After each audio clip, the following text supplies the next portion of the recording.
Hello. A lot of YouTubers make predictions, such as when exactly AI is expected to arrive, like next week or a couple years at most. But how many of them have an actual track record? How many of them look back and actually see how many of their predictions were correct or not? I've been making videos on YouTube for over 10 years. I started out covering video games and just recently branched out to more general AI topics as progress advanced. Back in 2018, I wrote an article making predictions for what I expected to be the technological progress of the 2020s. Not a bunch of vague guesses. I actually broke my predictions down year by year. In other words, predictions for 2020, 2021, 2022, and so on. We are now about halfway through the decade.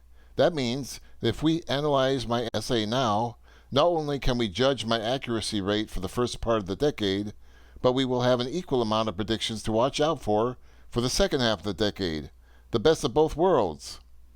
So, I submitted my article to Google's Notebook LM and had the AI analyze the article and its content. Let's see what it had to say. Hey everyone, and welcome back for another deep dive. Yeah, always great to be back. So, everyone's always wondering about the future, right? Oh, of course, who isn't? Who doesn't want a sneak peek? Exactly. Well, today we're going to do just that. Okay. We're diving into an article by Timothy Ahrens. Oh, yeah. It's called Technology in the 2020s, a Timeline. Okay. And get this, it was published back in 2020. Wow, 2020. Yeah. That was, That seems like ages ago. yeah, it does feel like a lifetime ago. I mean, think about all that's happened since then. Right. It's amazing how quickly things change. So what Ahrens does is he goes year by year. Oh, wow. He makes these predictions about, all sorts of technological advancements, I see. and he's basing these predictions on expert opinions and trends that were happening at the time. So, like, extrapolating. Yeah, exactly. Okay. Like looking at where things were headed and kind of projecting forward. Got it. Now, what's really cool is that he even maps out a path to the singularity. Oh, wow, the singularity. Yeah. That's a big one. So for those who might not know, Yeah. the singularity is that point where AI surpasses human intelligence. Oh, I see. The point of no return, some might say. Right, like when machines become smarter than us. That's a fascinating and kind of scary concept. It is, right? Yeah. But before we get too deep into that, Okay. let's start with the early 2020s. All right, sounds good. So one of the first things Ahrens talks about is AI assistants. AI assistants, yeah, I mean, they were pretty basic back then. Oh, yeah, totally. Mostly just following simple commands. Like, if I could get mine to set a timer correctly, I was thrilled. Exactly. Like, okay, you set the timer, you're a genius. Right.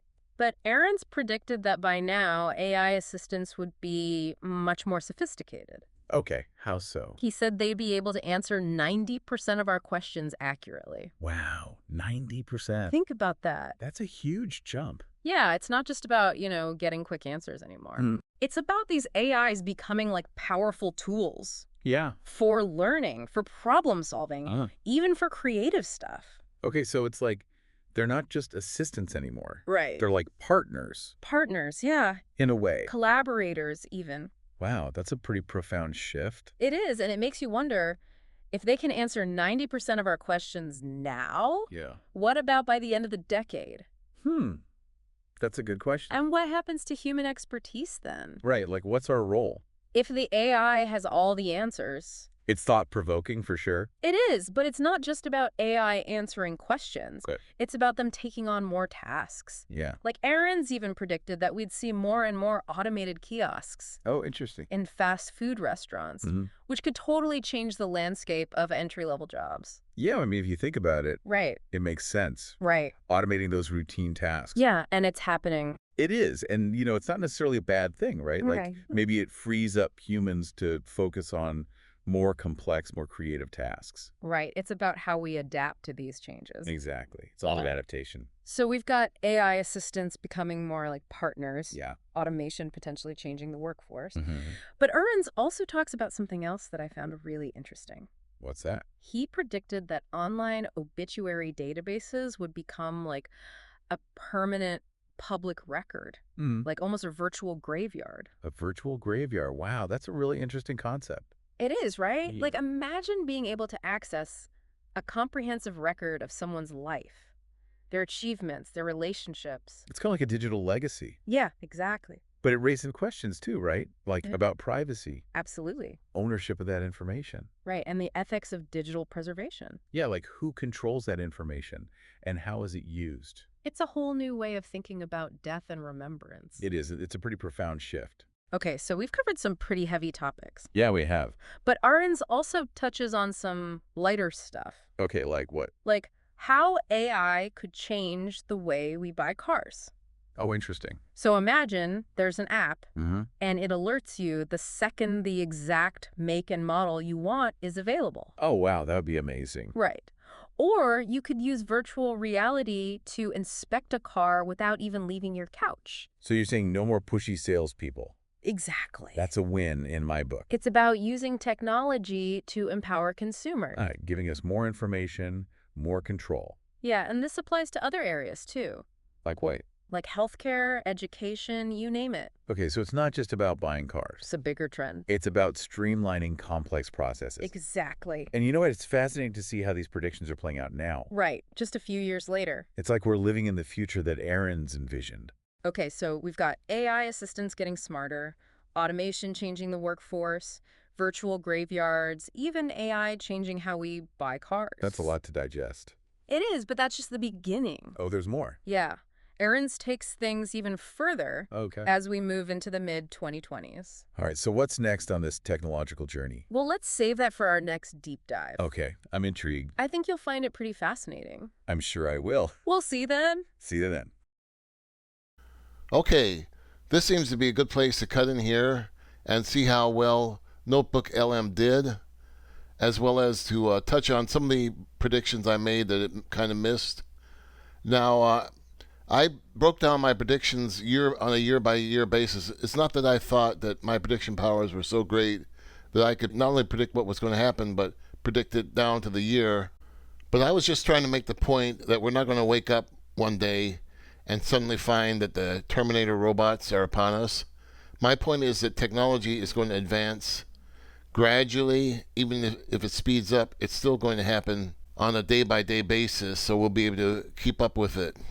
And Notebook LM did better with the earlier parts of the article. It got most of my predictions for 2020, but as the article progressed, it started skipping more and more predictions. But I put a red check mark next to what it mentioned, and so it got AI assistants get smarter, except I thought that Siri would be incrementally, gradually, and steadily improved, and it's been more or less stagnant all these years. Automated ordering kiosks. It mentioned newspaper obituaries becoming obsolete. It mentioned AI is helping people buy cars. And one thing it missed was the resolution of 3D printing. I thought I said would be doubling. That was based on Ray Kurzweil's predictions of 3D printing. That is one that I don't think is really coming to pass. I think 3D printing is, of course, getting better with time, but I don't think it's doubling at an exponential rate like Kurzweil thought it would. Like I have one 3D printed item that I bought a few years ago, and I haven't bought anything since then. Okay, for 2021, I wrote that with high definition video cameras, face recognition, and onboard AI chips, autonomous drones are able to carry out assassinations of specific individuals whose facial characteristics they are programmed with. And I based that prediction on this 2017 video from the Future of Life Institute called Slaughterbots, which was warning the public about the possibility of these drones which would achieve autonomous ability. That is, they would be able to fly themselves, and they would be able to recognize their target, their human targets, and kill without needing any piloting or guidance or help from any human operator whatsoever. My next prediction was that President Trump, alarmed by strides being made by lethal artificial intelligence, signs the Lethal Autonomous Drone Test Ban Treaty. So I was right and I was wrong about that. I was right that President Trump would be reelected, only I thought he would be reelected in 2020 and not 2024. But I was wrong about him signing a lethal autonomous drone test ban treaty. At least so far, who knows, maybe by the end of this decade. My next prediction was AI assistants can now learn from the user. I don't know about that. I don't know if that's going to be achieved by the end of this decade or not. That may fall into the category of AGI, where AI assistants or AI chatbots or any kind of AI can actually learn and become better on its own without having to be programmed by a human developer or improved by a human developer. I'm not sure that's going to be happening until AGI is achieved. That may be a fundamental aspect of AGI. My next one about printing 3D clothing was really one of Ray Kurzweil's predictions. I don't really see that. I don't know. It may be possible to economically print 3D clothing, but I don't think that's going to become common anytime soon. My next prediction was most encryption can now be cracked using quantum computers, which, that might be possible now. I don't know. But passwords are still here. We're still using regular passwords.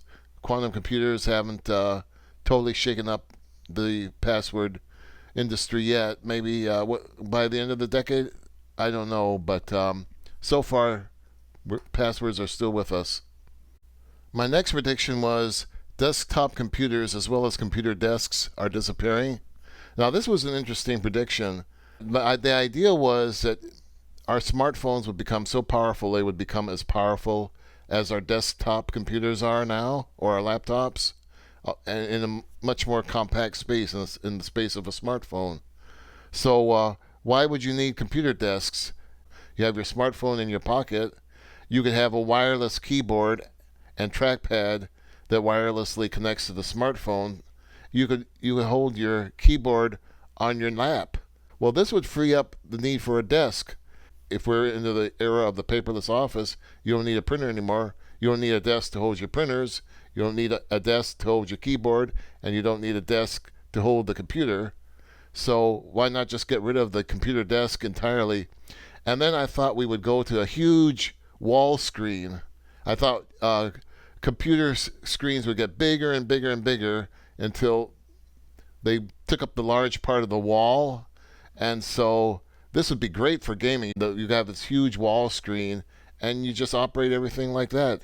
It would be kind of similar to Apple's Vision Pro, except it would be a real physical display that you hang on the wall instead of something you wear on your face. Okay, for 2022, I wrote that Moore's Law, or the regular doubling of transistors on a microchip with its increase in speed, would come to an end. Not really a prediction because that's been happening for a long time. It's been predicted by a lot of people. But this is based on Ray Kurzweil's prediction. The speed of computers or computerized devices would not slow down because they simply find other ways to keep the exponential speed increase going. They just do it in other ways. This is in line with what Ray Kurzweil calls the law of accelerated returns. And I said in my next prediction that this would happen so consistently that computer developers would even be deliberately slowing down their devices. Well, they don't have to do that. So this was an incorrect prediction because all they have to do is release a new software update, like update to the OS, and that usually, especially if you have an older device, that will slow your device down. That's called, by the way, Fitz's Law. It's a corollary of Moore's Law. My next prediction is another correct prediction that autonomous drones are commonly used in warfare, not only to carry out assassinations, but just for warfare in general. We saw that in the Ukraine war. We're seeing that occur all the time right now. My next prediction was one that the AI mentioned, that citizen journalists are proliferating and that the mainstream media would complain, criticize, and attack them. And the term citizen journalist has not really caught on that much. It's mainly called alt media, but hopefully by the end of this decade it will. My next prediction was that AI assistants are getting IBM Watson-like abilities. Now, IBM Watson was the computer system that beat the world champion players on the game show Jeopardy back in 2011. Watson went on a tear. Watson. Who is Franz Liszt? You are right. What is violin? Good. Who is the church lady? Yes. Watson. What is narcolepsy? You are right. And with that, you move to $36,681. And IBM Watson is the thing that caused me to really sit up and take notice and say, whoa, the AI is really advancing more and more rapidly now, because that was a real milestone in AI development, and it was a precursor to today's LLM AI chatbots. My next prediction, that a 3D printer can print 100% of the parts needed for another 3D printer, that was more one of Ray Kurzweil's predictions. That isn't true yet, and I don't know if it will be true by the end of the decade, because not all components can be 3D printed. Critical parts like motors, electronics, chips, circuit boards, belts, screws, precision rods typically require more traditional manufacturing methods. So let's go back to Notebook LM.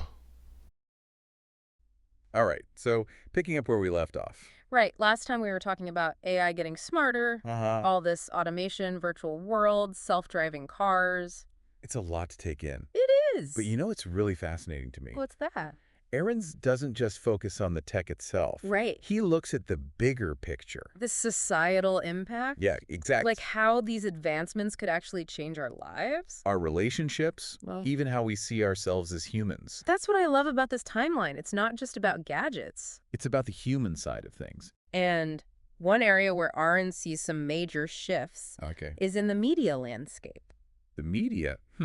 Interesting. He talks about the rise of citizen journalists. Citizen journalists, okay. Now remember, he wrote this back in 2020. Yeah. Even then, we were seeing this trend, right? Yeah, with YouTube, social media. People getting their news from all sorts of sources. Right, not just the traditional outlets. Exactly. So Ahrens saw this growing distrust in traditional media. And he thought it would lead people to seek out alternatives.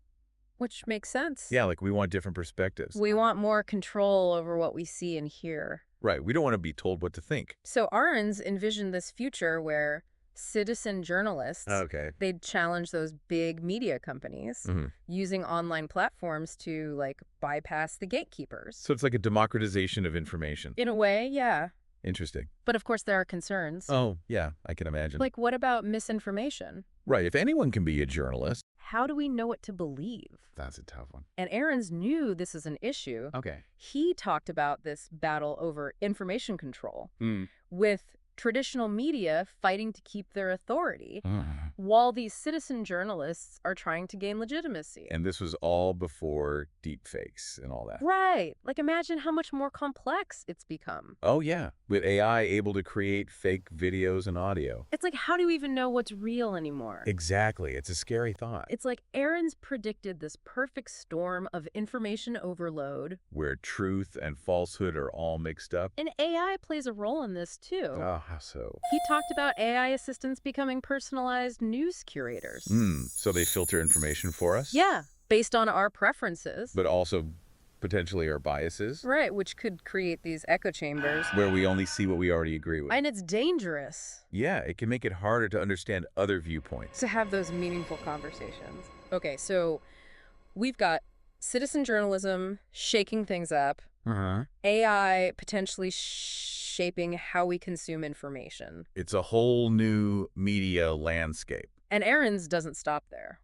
Okay, what else does he dive into? He talks about human augmentation. Human augmentation. And transhumanism. Transhumanism. Okay, that's where things get really futuristic. It's the idea of using technology to enhance ourselves. Like becoming part machine. In a way, yeah. Wow, that's a lot to wrap your head around. It is, and Ahrens argues that this will become a major topic of discussion in the 2020s. Like whether we should embrace it or resist it? Exactly. It's like, what does it even mean to be human anymore? He even talks about groups like the Terrans. The Terrans. They're vehemently opposed to transhumanism. Okay. They fear we'll lose our humanity, or that AI will become superior and dominate us. It's a pretty dystopian view. It is, and Ahrens doesn't shy away from that. He presents both sides. Yeah, he wants us to grapple with these big questions. About our future, our identity. And he doesn't just leave it at philosophical debates. Oh, so he gets specific. He talks about assassination attempts by autonomous drones. Drones, wow. Like machines making life or death decisions. That's pretty scary. It is. It raises questions about accountability. Right. Who's responsible when a machine takes a life? And then he talks about these AI chatbots. Yeah, bots, okay. That are designed to be offensive. Offensive. Like they spew hate speech and try to provoke outrage. Wow, that's messed up. It shows that even as AI gets smarter, we need to be careful about the data it's trained on. Right, and the values it reflects. It's a reminder that technology isn't neutral. It can be used for good or for bad. Exactly, and we need to be aware of that. So we can steer it in the right direction. Okay, so we've got citizen journalism, transhumanism, AI potentially going rogue. Ahrens paints a pretty intense picture of the future. He does, but he also wants us to engage with it. To be part of the conversation. And to think critically about the world we want to create. And before we get to the singularity, which is like the climax of his timeline. Let's talk about a few more controversies. Okay.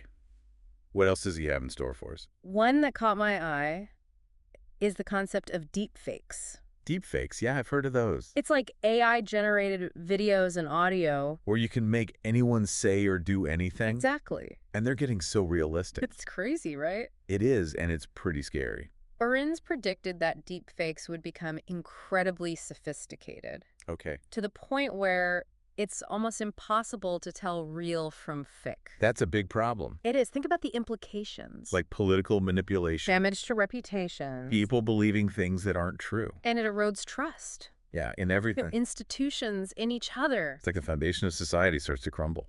Ahrens suggests that deepfakes could make political divisions even worse. Undermine democracy, blur the lines between reality and fiction. So what can we do about it? He talks about the need for both technological and societal solutions. Okay. So we need tools to detect these fakes. Right, like AI that can spot the manipulation. But we also need media literacy. So people can be more critical of what they see online. Exactly. It's like a constant arms race. Yeah, those trying to deceive versus those trying to uncover the truth. It can feel overwhelming. It can, but Ahrens reminds us that we have a role to play. Okay. We can't just be passive observers. We need to be active participants. In shaping this future. That's empowering. It is. We're not powerless. Okay, so we've got deepfakes adding to the chaos. What else does Ahrens bring up? Another big concern is AI bias. AI bias, okay. Especially in areas like law enforcement. Interesting. So imagine an AI system Yeah. that's used to predict if someone will commit a crime. Oh, wow. Or to assess their risk. So it's like judging people before they've done anything. Right. And if that system is trained on biased data, Mm-hmm. it could perpetuate existing inequalities. Lead to unfair outcomes. Exactly. So it's not just about making AI smart. It's about making it ethical. We need to be intentional about the data we use. And how we evaluate its performance. We need fairness, transparency, accountability. So the AI reflects our values. And doesn't cause harm. It's a big responsibility. It is. And it's not just about the tech itself. Okay. It's about the people creating it. The developers, the engineers. Yeah, Ahrens suggests that we need more diversity in the tech industry. That makes sense. To ensure that AI development reflects a wider range of perspectives. So it's not just one group making decisions for everyone. Exactly. It's about having different voices at the table. And addressing the underrepresentation of women and minorities. So the AI is more inclusive. And equitable. It's a complex issue. It is, but these are the conversations we need to be having. To make sure technology serves humanity. And not the other way around. Okay, so we've got deepfakes, we've got AI bias. It's a lot. It is, but Ahrens doesn't stop there. Oh, there's more. He even delves into the topic of sexbots. Sexbots, wow. He predicts they'll become increasingly realistic and sophisticated, leading to some complex debates. About intimacy, relationships, what it means to be human. Right, it's like, where do we draw the line? He even mentions religious groups condemning sex bots as sinful. Wow, that's interesting. And some countries potentially outlawing them. So it's a very controversial topic. It is. It's about how technology could challenge our social norms. Our ethical boundaries. And it raises all sorts of questions. Like, are sex bots a form of escapism? Or can they actually provide companionship? Can they fulfill emotional needs? It's like we're redefining what a relationship can be. It's a lot to unpack. It is, and of course, there are concerns about harmful uses. Oh, yeah, like perpetuating stereotypes. Objectifying certain groups. Right. It's important to think about those potential downsides. Arends reminds us that any technology can be used for good or bad. So we need to be mindful of the consequences. Before it's too late. Okay, so we've got citizen journalism, transhumanism, deepfakes, AI bias, sex bots. Yeah, it's a lot to digest. It is, but it's all connected. It's all part of this bigger conversation about technology and humanity.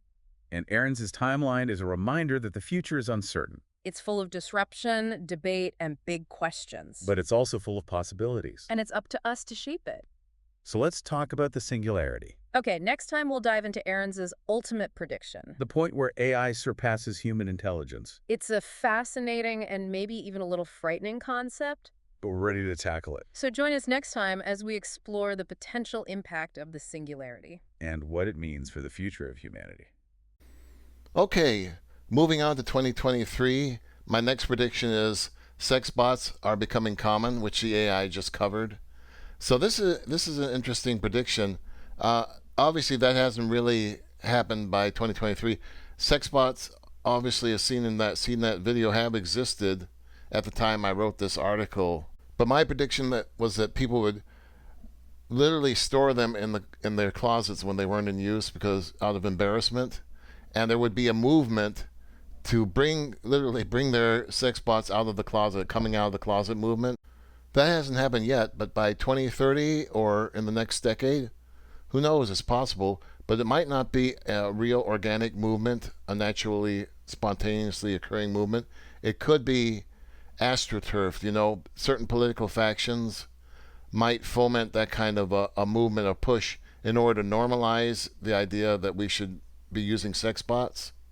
So my next prediction is citizen journalists have set up their own independent news networks, which the AI covered. And the next one is that they're being discriminated against, which the AI also covered. Now, my next one is kind of interesting. I say it's harder to be a burglar. Tiny trackers can be attached to almost any item and can lead police to the location of stolen goods and the lair of the burglar. So let's say you have a tracker in your car and it's stolen. Well, the tracker can lead the police directly to the chop shop, and there, boom, everybody's arrested, and the chop shop is broken up, and your car is recovered, and the whole operation is ended. And these trackers are small, and so that you can attach them to almost any item of value you have, electronics and whatnot. I mean, already kind of the iPhone has Find My iPhone features in it. And of course, other smartphones have similar features. But the problem with this prediction is that it could be used as a double-edged sword. It could be used to infringe on our privacy as well. Another problem is that a technological fix is not going to solve the problem of crime. The only thing that will really solve the problem is if we become really serious about cracking down on the criminals and enacting really tough prison sentences. A lot of problems in life just don't have a technological fix. They require smart decisions by humans. Now, my next prediction is really interesting. I say an attempt is made on the life of the President of the United States through the use of autonomous killer drones. And guess what happened in 2024? The exact same thing actually happened. So that's another one of my correct predictions. The only difference was that I said it would be used through autonomous killer drones, and the would-be killer used a more traditional method. But, however, it has also come out that the would-be assassin crooks, he actually did use drones to scope out the area. So how did I know that was going to happen? How did I know an attempt would be made on the life of the president? Because the good presidents, the reformers, Trump, Ronald Reagan, JFK, their lives were the most endangered. Now I'm just going to breeze through these things. So for 2024, I say chatbots are starting to be incorporated into video games. Now this is really true. This has happened. And this prediction was based on the movie Her, largely, where the guy is interacting with this little AI character who all his dialogue is generated by AI. He's interacting with the player, and he's commenting on things. So that was in the movie Her, but also we have actually achieved that in real life. I covered this video game before on this channel. In-World Origins features artificially intelligent NPCs. Origins is a playable short created by the team at In-World.A.I. to showcase NPCs powered by artificial intelligence. AI NPCs can greatly increase the immersion of the video game. They can fill you in on the details of the game, elaborate on the backstory, and infinitely increase the video game content and playability. So that's another one I was right about. Virtual graveyards was covered. Some AI assistants can now change their behavior. I think that will require AGI for that really to happen. My next prediction was interesting. Many people, especially in high-risk occupations, are wearing always-on, high-resolution body cams so that if they're the target of an assassination attempt, that will be recorded on video, and so there will be no way of covering that up. And already the police are using that kind of technology, but I think it's going to be mainly those in really high-risk occupations. The next prediction is spatial resolution of brain scanning and data from the human brain from neuroscience is doubling every year, continuing its trend. That's really one of Ray Kurzweil's predictions. He thought that would be necessary in order to achieve AGI, but they are achieving progress in this direction. According to this tweet, not only have they mapped out the fruit fly brain, but they can boot it up in a computer and make it eat and groom. My next prediction is really another one of Kurzweil's predictions. Neuroscientists expect to fully understand and model the human brain on computers by the end of the decade. Now, my next prediction is an autonomous drone attack is prompted against Republican members of Congress. Hopefully that doesn't happen either by this year, by the end of this year, or by the end of this decade, or ever.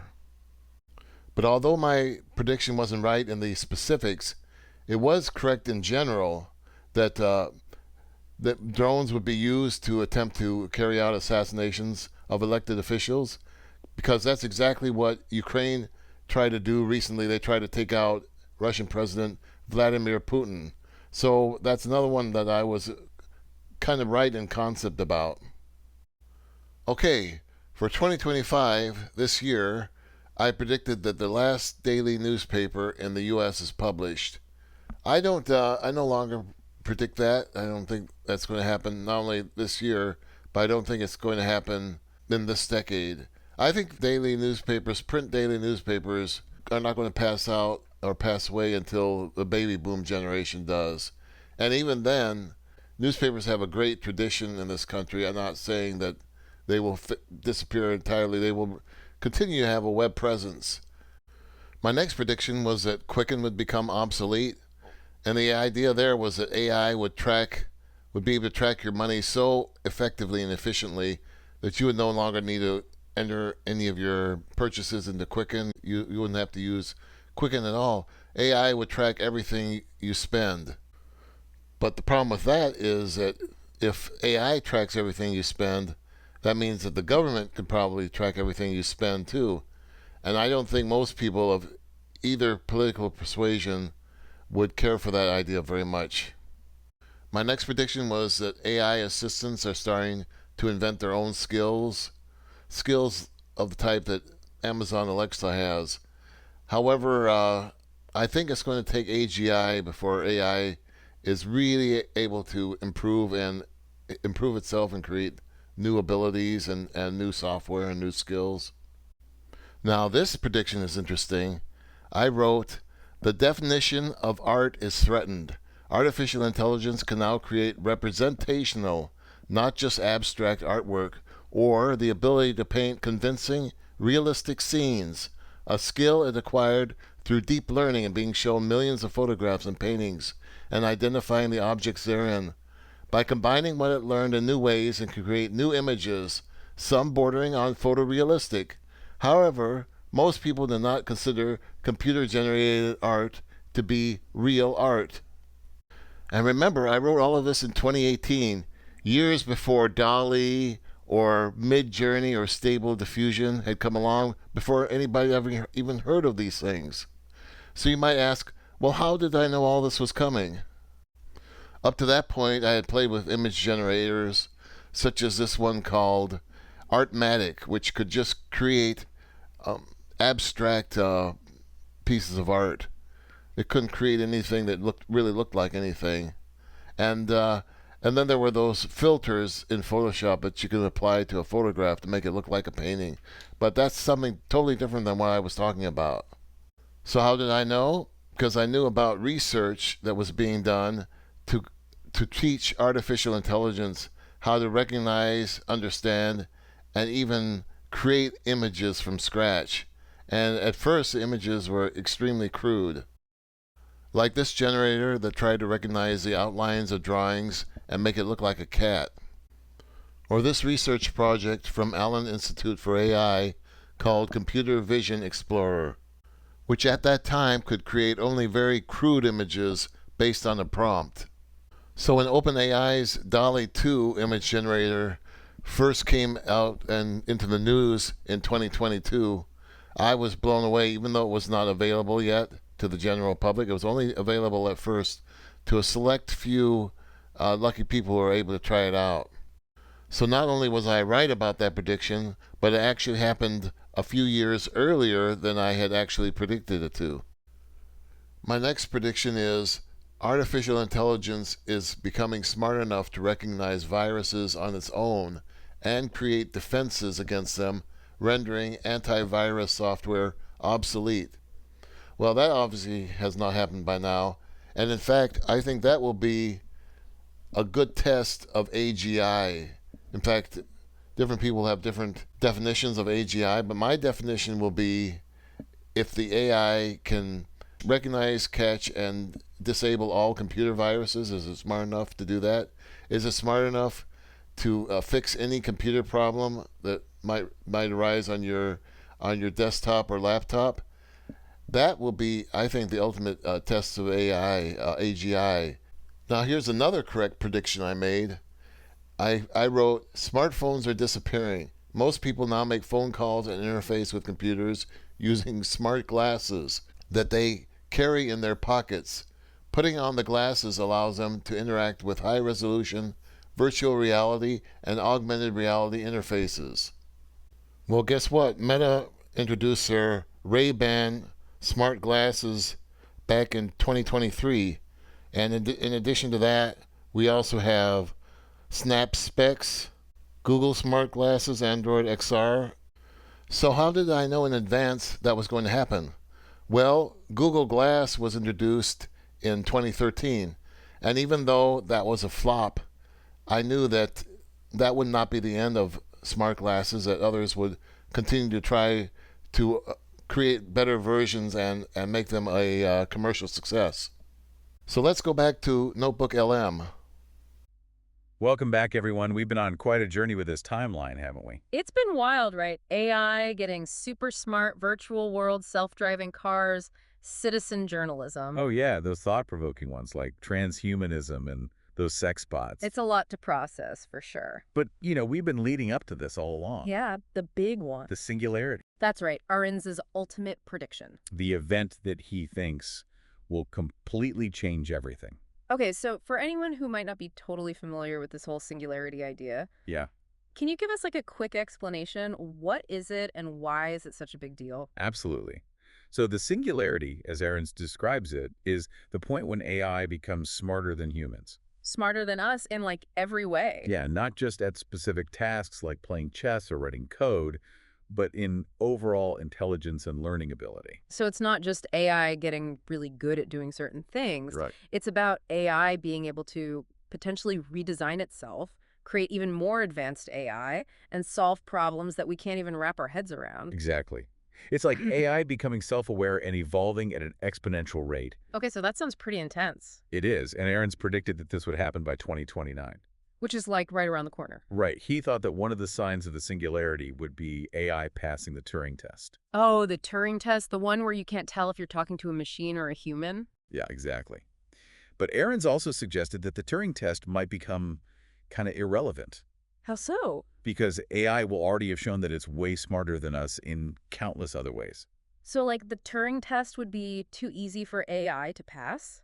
Basically, Ahrens imagined AI quickly surpassing human capabilities, maybe even in a matter of days or weeks. Wow, that's a rapid acceleration. It is, and it leads to what some experts call superintelligence. And this is where those concerns about rogue AI come in, right? Exactly. Remember we talked about those scenarios where superintelligent machines develop their own Goals goals? that might not align with ours. Right. Potentially seeing humans as a threat or an obstacle in their path. It's like those sci-fi movies where the machines take over. Ahrens definitely acknowledges those fears.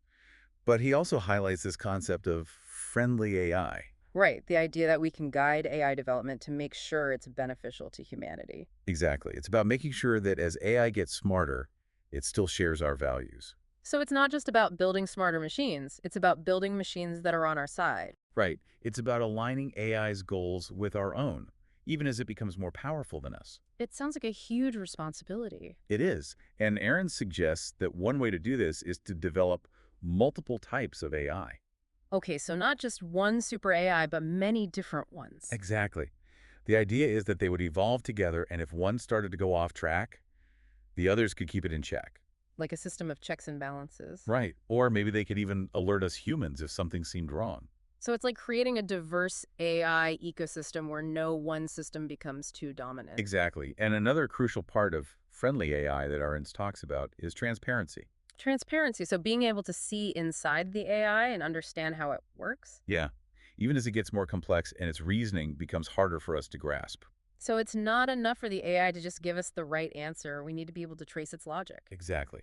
We need to be able to make sure the way it arrives at its decisions aligns with our ethical principles. So basically, we need to trust the AI, but we also need to verify how it's working. That's a good way to put it. Transparency is crucial for building trust and making sure the AI remains a tool that benefits us. Okay, so we've talked about the singularity, the potential risks of superintelligence, the hope of friendly AI. We've covered a lot of ground. We have. As we wrap up this deep dive into Ahrens' predictions, what are some of the key takeaways for our listeners? Well, I think one of the biggest takeaways is that technology is going to keep advancing at an incredible pace. Oh, that's slowing down. Not at all. We need to be prepared to adapt and to keep learning throughout our lives. So be flexible and embrace change. Exactly. Another key takeaway is that AI is going to be everywhere. It already is in many ways. Right. But it's going to become even more integrated into our lives. And we need to start thinking now about how to make sure it's used ethically and responsibly. So we need to have those tough conversations about AI's role in society. Absolutely. Yeah. And finally, I think it's important to remember that the future isn't set in stone. We have a say in how things unfold. Right? We all have a role to play in shaping the development of technology and making sure it serves humanity.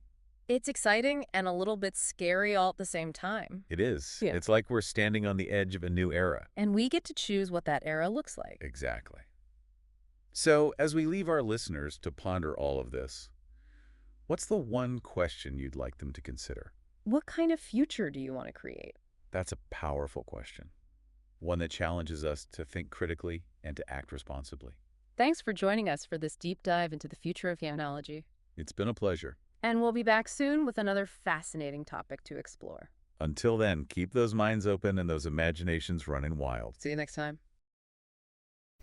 Now, in all honesty, the AI actually gave me a little bit too much credit because it spent a lot of time talking about deep fakes, and I didn't really cover that in my article as much as I should have. I kind of glossed over the subject, but I did write that video games and virtual reality are becoming eerily real. Many games contain AI-generated environments ranging from medieval village to futuristic space colonies to fantasy worlds.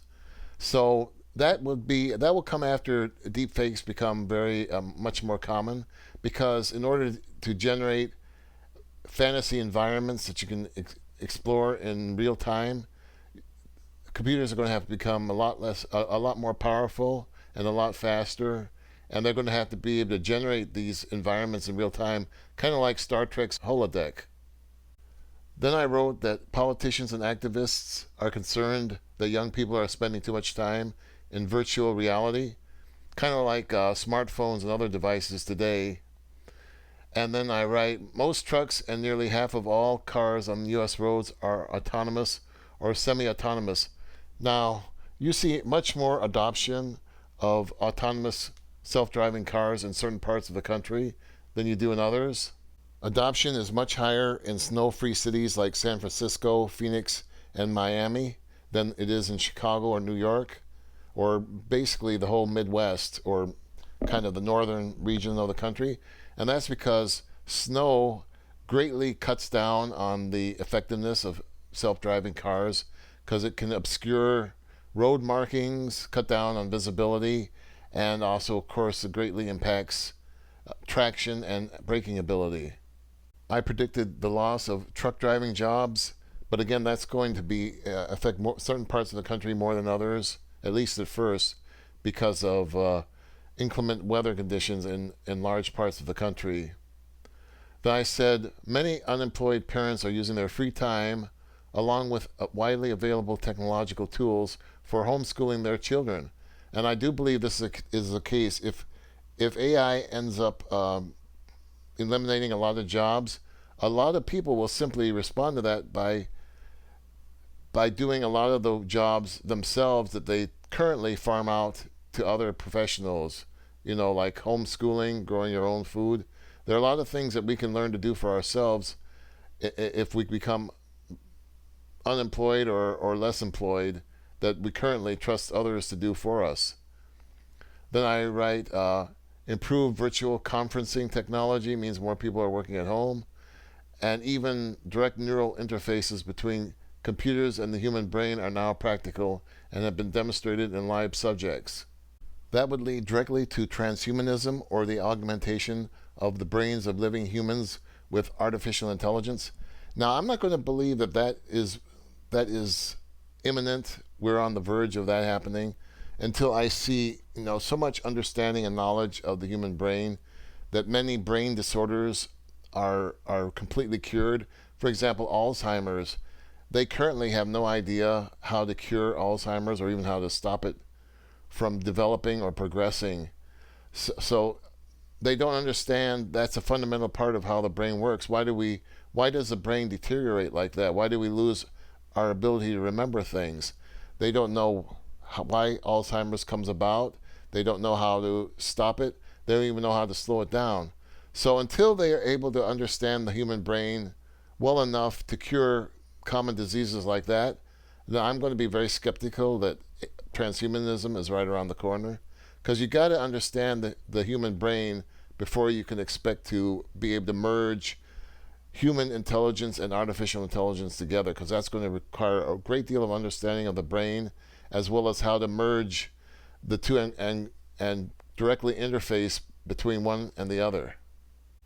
For 2027, I write, AI can create its own chatbots through deep learning, resulting in thousands of new chatbots being created every day.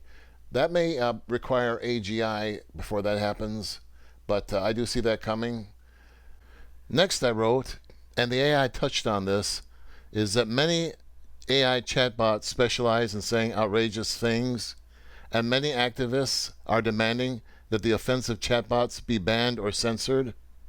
So I was absolutely right about this. This is another one of my correct predictions, and I predicted this, remember, back in 2018, well before ChatGPT or Google Lambda or any of the other LLMs had come out, or even before the general public had even heard of the term large language model.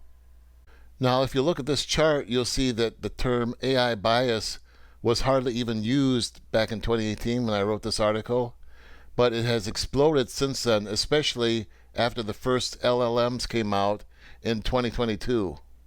Now, this is a two-pronged prediction. The first part is right now, before AGI comes out, and the second part is later, after AGI comes out, because I think the issue is going to be much greater after AGI. But already there's a huge fight over what narrative and what political bias or point of view artificial intelligence should have. Next, I wrote 3D printing organs. 3D printing of human organs is becoming common. There is research being done in that area, but I am more skeptical that significant progress is going to be made in this decade than I used to be. And my next prediction was 3D printing of food is being tested. That is being tested already. But remember, we won't be creating food from scratch with a 3D printer like on Star Trek's Replicator. Basically, the way it will work is that you will inject a type of food paste into the 3D printer as the ingredient, and then it will like extrude it into the shape of whatever you want it to be. It's not going to create food from inorganic compounds. Just as we can't create life in a laboratory, we can't create life-giving food from scratch or from inorganic compounds. Life and life-giving food have to come from other life, like plants or animals. There are widespread charges of an elite cabal of insiders have possession of artificial superintelligence that they plan to use to control the masses. I'm skeptical about that now because I do not think that any elite cabal is going to be able to gain control of AI, because once it achieves AGI, it's going to be very hard to gain control of and to control by a small group of people. Now, my next prediction has absolutely come true already. Speech synthesis is becoming indistinguishable from human speech. And you have examples like 11 Labs or even Google Notebook LM, which are very realistic. This is especially remarkable when you consider that a lot of us can remember when computer-generated voices sounded like this. Hello Wikipedia, this is a Mr. Hughes voice from Talk 2. My next prediction was artificial intelligence can now provide interactions with the inhabitants of its artificially generated worlds in VR video games. I definitely believe that's coming. And my next prediction was many players insist that playing VR games in multiplayer mode with other real humans is just as good or better than interacting with in-game artificially intelligent characters, and vice versa. And my next prediction was VR is widely used in education. Now for 2028, I predicted, in the age of autonomous autos with fewer people driving to work, many are giving up private ownership of cars and are using autonomous cab services for transportation, allowing them to turn their garages into rec rooms or spare bedrooms. My next prediction was artificial intelligence is now starting to design and develop its own software. Again, I think this is going to be more a part of AGI or a result of AGI. My next prediction is individual apps have become a thing of the past that will also require AGI, I think. My next prediction has already turned out to be true. I wrote, people commonly carry on conversations and even friendly arguments with their AI assistants, which are able to buttress their points with facts and figures from the internet. So I was absolutely right about that. Then I wrote, AI assistants are serving as companions and even caretakers for the elderly. I do believe that's coming. Then I wrote, many critics charge that AI companions are secretly spying on users and reporting forbidden opinions to the authorities. I absolutely believe that's coming. My next prediction was already covered by the AI. I wrote, despite the fantastic and hopeful progress in all areas of technology and medicine, there are worldwide riots and bloodshed by Terrans who warn that the transhumanists are aiming to bring about the end of humanity. I don't believe that's going to happen in this decade, but that was strongly influenced by Professor Hugo de Garis. And so if you're interested in that, I strongly recommend The Art-elect War if you want to read more about that. Now, for 2029, I predicted AI passes a legitimate Turing test. I believe it can do that already. And then my next prediction is really a prediction for AGI. I wrote, because artificial intelligence advances so much more rapidly than human intelligence does, experts predict that it will rapidly exceed that of human levels, perhaps in a matter of days, weeks, or months, eventually reaching a level of superintelligence. At this point, it could become dangerous if its goals do not match those of humans. It is hoped that rogue artificial intelligence will be countered by friendly AI. This is why different strains of AI were allowed to evolve at the same time. The future of humanity may be at stake. So, there you have it. I know this video turned out to be pretty epic, but I thought it would be better to be presented as a single video rather than trying to break it up and possibly being confusing. So, thanks for watching and talk to you later.